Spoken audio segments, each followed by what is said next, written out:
Happy Friday, everybody, and welcome back to your show. It is the Locked On Fantasy Hockey Podcast with Steele and Flip, another special guest episode for Friday's episode.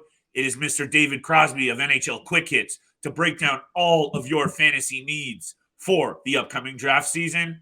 Let's get this paper.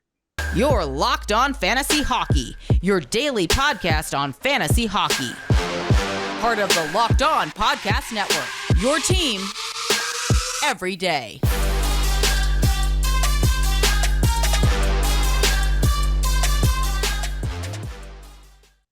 What is going on? And welcome back to the Locked On Fantasy Hockey Podcast.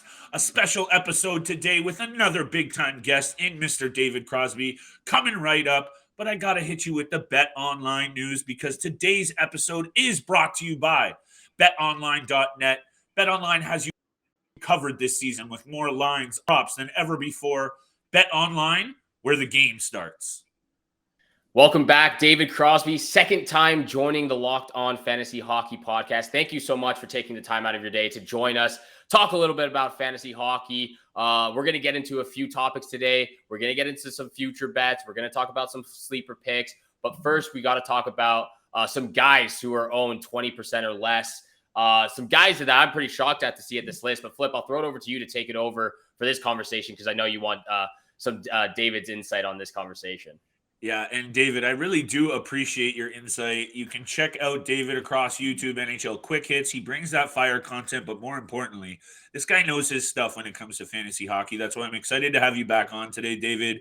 And this is an interesting conversation to have because everybody can go out there and take the top players and just take the best player available and feel like they have a good team. But that's not every league setup. You need to dig in the trenches and you need to get some of these players that other fantasy GMs don't have an eye on. So we're looking at fantasy Yahoo Sports 20% or under. And I need to start with a player with Jamie Drysdale, who I really do think deserves a lot more love. And I understand that he's a young player and it's the Anaheim Ducks. But this is a guy who I think, especially for keeper dynasties, you got to have your eye on this guy. 32 points last year. I can see 42, 52 even maybe this year. I want your take on Jamie Drysdale and maybe even just the Ducks in general. I think he's a really exciting young player. I'm a little tentative to say he's going to break that 50-point threshold anytime in the next two seasons. I think that while they are an exciting offensive team, I mean, the potential is definitely there. I think a lot of those guys maybe hit their potential for their age last year. And I could almost see them taking a step back this season, at least offensively. I think, they showed the talent that they have, but the winning wasn't there, right? And I think in order to win, they're going to need to improve defensively.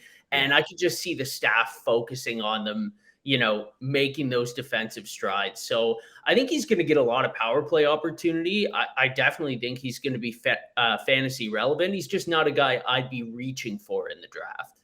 Interesting. Okay. I appreciate that take. I might disagree with you a little bit on the Ducks because, they bring in Strome, they bring in Vetrano, Mason McTavish is in there. I know that doesn't scream instant success or a ton of goals, but it's an improvement. And I think you hit the nail on the head with the Ducks, and that's not what we're here to talk about. It's the goaltending and the blue line aside from Drysdale. They have Kevin Shattenkirk, Cam Fowler, some aging pieces. So I just do think that he is close. And if you take him in a keeper dynasty, might not be that huge year, but he is very close. And I love the guy's game, so I wanted to start there. But Steele, who are you looking at, my friend? Yeah, this is a guy that you and I actually just talked about on the Locked On Senators podcast as well. But I want to get David's opinion on this too, because this is a guy that I've talked quite a bit about with both of you two, and that's Trevor Moore of the LA Kings. This was a guy that when you and I were doing NHL Quick Hits, this was a guy I would look at a few times or a ton of times throughout the month to pick up on the waiver wire almost every other week because he was getting that opportunity on the second line with Victor Arvidsson and Philip Deneau. He found the chemistry alongside them as well. 48 points last year, career high. Do you think he can kind of continue on that pace, putting up 45, maybe 50 points this upcoming season, playing with those two guys, Deneau and Victor Arvidsson? I think he's going to be exactly in that range again. Yeah, I like that line. I think they have a strong top six. Again, they're an exciting young team. They almost straddle the line a little bit more than Anaheim does with some of those veteran guys who are just in the tail end of their prime, maybe a little bit past their prime, who can shelter them a little bit, play the tough minutes and let that second line come in and get some points. So I think Moore is the type of guy that if you're streaming, if they've got 4 games in a week and you're looking for somebody to fill in the lineup, I think he's definitely a guy I'd be looking at. I like that angle. Those are some of these, some of these players you got to take these specific angles with, because if you don't know what you're doing with them and you take them in the wrong spot, you will get burned. That's a fact. That's what happens with fantasy sports. This is a spicy situation coming up to a season where, hey, we know the Colorado Avalanches of the world. We know we're expecting big things from the Rangers, Carolina, and otherwise. But I look at that Western Conference and I look down, the bottom 5, 6, 17 playoff teams. I think it could be wide open. So I'm intrigued to see what happens this season always. But I want to talk about a player very quickly before we get to break. I mentioned there quickly the Carolina Hurricanes. Martin Necas. Last year, 14 goals, 26 assists, basically the same year the year before. I think maybe there's a little hole to be filled with Max Pacioretty's injury.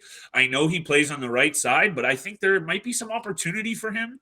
He's only owned at 12%, 40 points. I don't know what you think about this player, David, but I got my eye on him.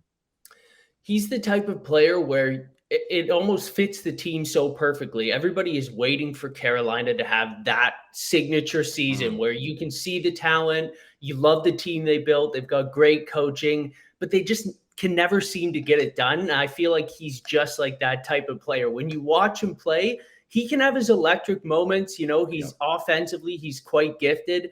And I do think the opportunity's there for him. I think even when Pacioretty comes back to the lineup, there's going to be so much focus on him that they kind of remind me of an Eastern Conference Minnesota Wild, just with more experience, where they're top 9, they've got talent all the way through all those top 3 lines. They don't necessarily stack that top 6. So I think even if he falls down a line into that third line, he could see some power play time, and I could definitely see him producing as well. Not to take over it all here, guys, but I was kind of juggling between 2 guys that I'm looking at, both 10 to 11% owned. And I'm wondering if either one's on your radar or maybe which one you'd prefer. I've got an idea of which one Steele's going to go to, so hopefully he can keep that bias at bay. But Alex Newhook, you mentioned the Colorado Avalanche, 0% drafted, 10% owned. He's above a point per game player in college. In the AHL, same thing, just under a half point per game in 77 with the Avs last year.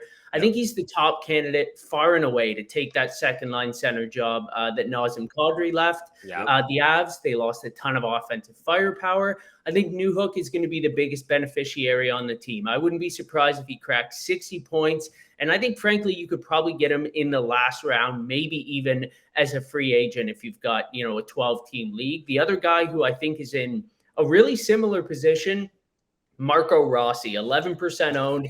Kevin Fiala's out the door. Matt Zuccarello's a year older. Rossi's almost more of a low floor, high ceiling kind of guy, more than Newhook is. But I think the ceiling's actually higher. I think he has a chance to take the number 1 center and the number 1 power play opportunity there. I think, Steele, maybe you can speak to this a little bit more, but I think Ryan Hartman is a little bit more of a second line center than a first line guy, close to a point per game in the AHL for Rossi last year as well, and a huge contributor in the O. So what do you guys think about that?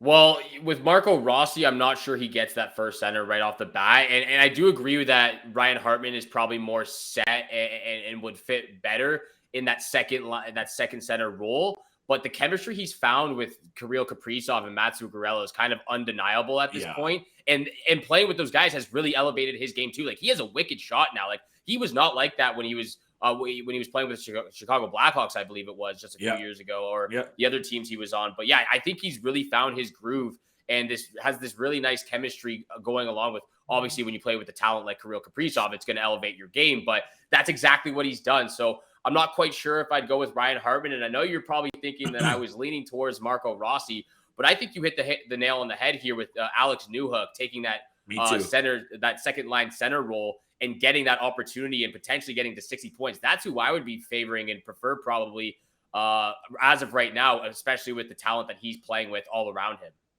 We've brought up Alex Newhook a number of times on this show, so thank you for doing the same, David. I appreciate that. I appreciate your time today, and we got a lot more to talk to David about right after the break, but we got to pay these bills, baby. So that means it's time for BetOnline.net, your number one source for football betting this season. Find all the latest player developments, team matchups, news, podcasts, and in-depth articles and analysis on every game you can find. As always, BetOnline remains your continued source for all of your sports wagering information, from live betting and up to the minutes. Every sport is on BetOnline.net, the fastest and easiest way to check in on all of your favorite games and events, including MLB, MMA, boxing, and even golf. Head to BetOnline today or use your mobile device to learn more. BetOnline, where the game starts. Thank you so much for making the Locked On Fantasy Hockey podcast your first listen every single day. Thank you so much for David Crosby for joining us today, the second time in 8 months. We're going to have you back on throughout the season as well. Sure. We love having you on here. Great conversation. Flip, I'd actually like to hear, I think I know you're leaning towards Alex Newhook, but between Alex Newhook and Marco Rossi, who would you lean or who would you prefer? I know Marco Rossi is getting a lot of love, and what you brought up is all accurate. I just think what Steele said about the chemistry between those three players, they are going to have to struggle pretty mightily off the jump for them to be broken up. I just think that they proved last year, all year, that they are the go-to. Does that mean Marco Rossi doesn't get a look? Absolutely not. I just don't know when. So I think when it comes to, we know Newhook's going to be right there in that mix. He is going to get that shot. Both players are, though, intriguing. That's the bottom line. Both players are intriguing, and if you can stash them, or you're in a keeper dynasty and, there's people sleeping on them and they don't have them already, both are good options. But I say right away, I'm leaning Newhook, but that's only because I've talked about him at length. And, Steele, me and you, when we say sticking to our guns, I'm going to stick to mine. Yeah, I think we have to at this point because we've backed it up so many times about certain players, you with Seth Jarvis, Alex Newhook, a couple of players, me, Tanner Jeannot, who I've talked about. And Flip, if it's okay with you, I'd kind of like to move on to the futures bets and get David's opinion, unless you have something else you want to discuss. One last player I want his take on, because our boy Josh Wegman of The Score was on, and he talked about this player as one of his breakouts. Cole Sillinger is a player that I think have a big-time season. I know, small sample size, 16 goals, 15 assists in 79 games last season. He is a very, very young player, talented. He played most of the year in the NHL, I believe, last year as an 18, 19-year-old. I'm not good with the numbers, but what I do know is this kid is going to be a really, really solid NHLer. And I think the Columbus Blue Jackets are one of those teams that I can't put my finger on what's going to happen, but I have a feeling they're going to score some goals.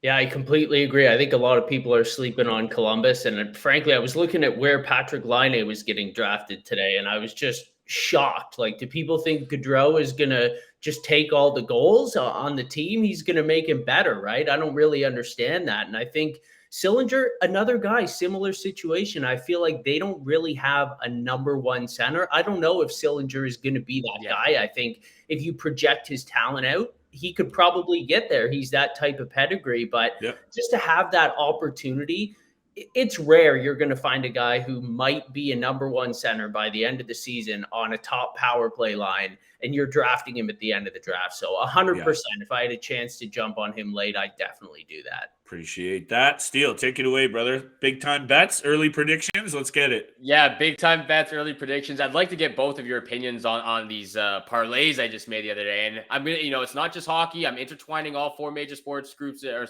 all four major sports into this parlay as well. I'm picking the future champions in these four sports. So I wanted both of your opinions, but I'll start with you, David, because we've kind of gone back and forth with some bets as well. But so I've got the Buffalo Bills at plus 400 to win the championship, New York Yankees at plus 500, the Golden State Warriors at plus 600, and the New York Rangers at plus 1,800, 14 parlay.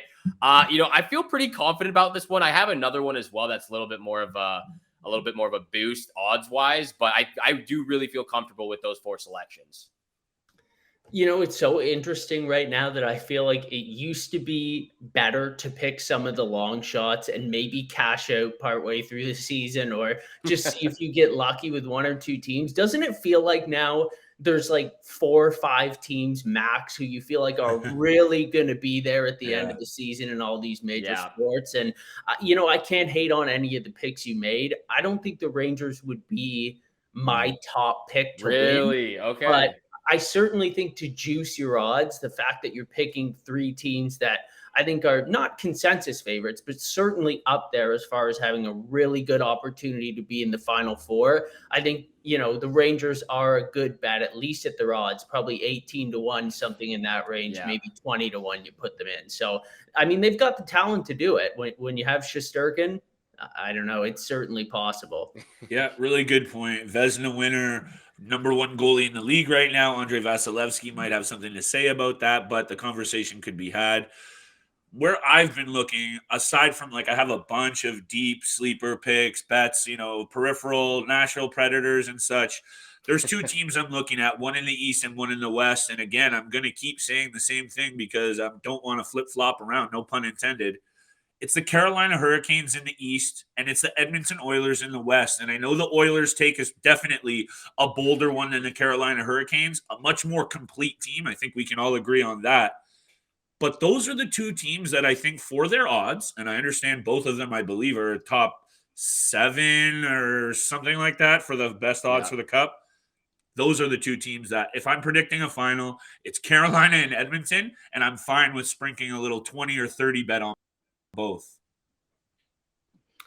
I like that as well. I think, there's some of the guys that are some of the teams that are right in that conversation, and they definitely deserve to be there.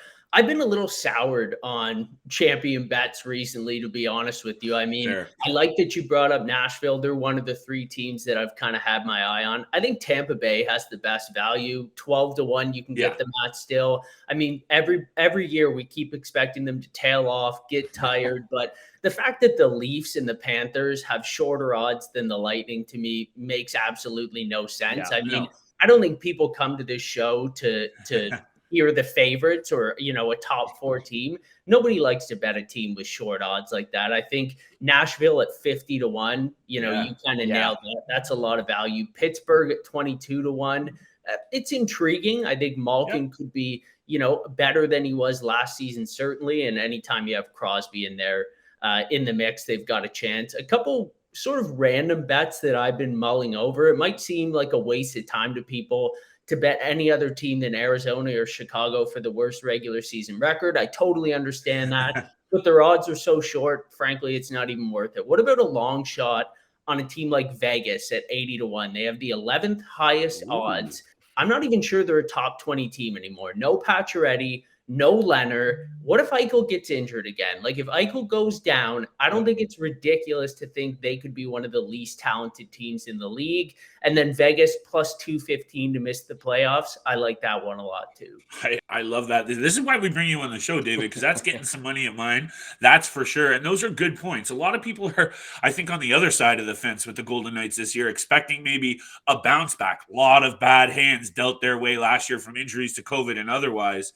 But they're dealing with the same thing again this season already. And look, Logan Thompson, I understand people can talk about him till the cows come home as one of those guys that you can snag at the back end of your draft to steal some games. If you're relying on Logan Thompson and Laurent Boissat in that division with the teams on top of them that they have, I love the plus money there. That's going to get a sprinkle for me, and much love for doing that for me, David.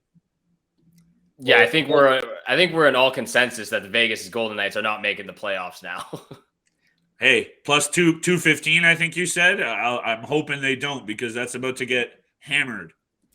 Well, you might not want to sprinkle too much on this one, but if you like plus money, what about San Jose to reach the playoffs at plus 925? No. Plus 925. Let the man elaborate. If you play this NHL season 9 times, don't the San Jose Sharks make the playoffs 2 or more times? I mean, that is just way too high. Do I think they're a great team? No. Could they sneak into the 8th spot? Absolutely, they could. I mean, I just don't think they deserve to be in that huge odds category. Even if you're going to cash that bet out halfway through, maybe they start off really well. I just think the odds are off on that one.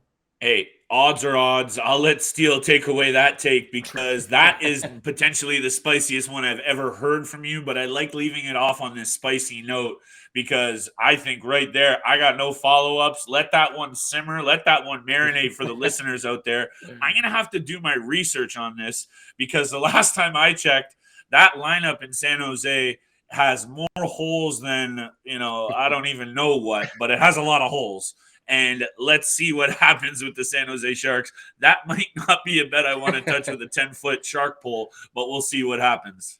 I do like the fact that you're bringing out the cash out option, though, because, look, they could get off to a hot start. And then, by December, who knows where they're at that point. And then you have that cash out. I do want to get your opinion real quick on this last bet. It's pretty much the same one as my first parlay. But, again, when you talk about the Nashville Predators, I've got the Nashville Predators at plus 500. Again, the Bills. I do have the Phoenix Suns at plus 900. And again, the New York Yankees, $5 down wins you a total of $76,000. So it's worth the shot. It's worth the shot. But I do really feel comfortable. Again, like you said, that's one of the teams you've been looking at. I really think the Nashville Predators are undervalued right now. I mean, it's hard to look at that and think that's not $5 well spent, Steele, because, those stars could certainly align there. And I'm not going to throw out a pick for this one, but one thing I'm really interested in is the Vezina odds and Vezina betting, because I was looking at Vezina winners since Martin Brodeur. I think he had 4 in 5 years or something like that. Ever since he went on that run, there's really been no repeat guys, nobody who's coming up over and over again. And I think, last year I went with the Nashville route. It didn't really work out that for me. UC Saros had a great year. Didn't win it. I think if you can pick somebody like that who is in that middle way or even bottom half of the odds, it's so hard to predict year to year what goalies are going to be like that. If you like a goalie and, people are kind of underselling what he's worth, I think that's a good bet too. Love it. Love it. Maybe even a guy like Ilya Sorokin, eh, Steele? Well, no, I have UC Saros winning the Vezina Trophy this upcoming season. So the fact that you bring that up just makes me a little bit more confident when David Crosby backs it up too. So, yeah, I've got UC Saros. Ilya Sorokin's a good option as well.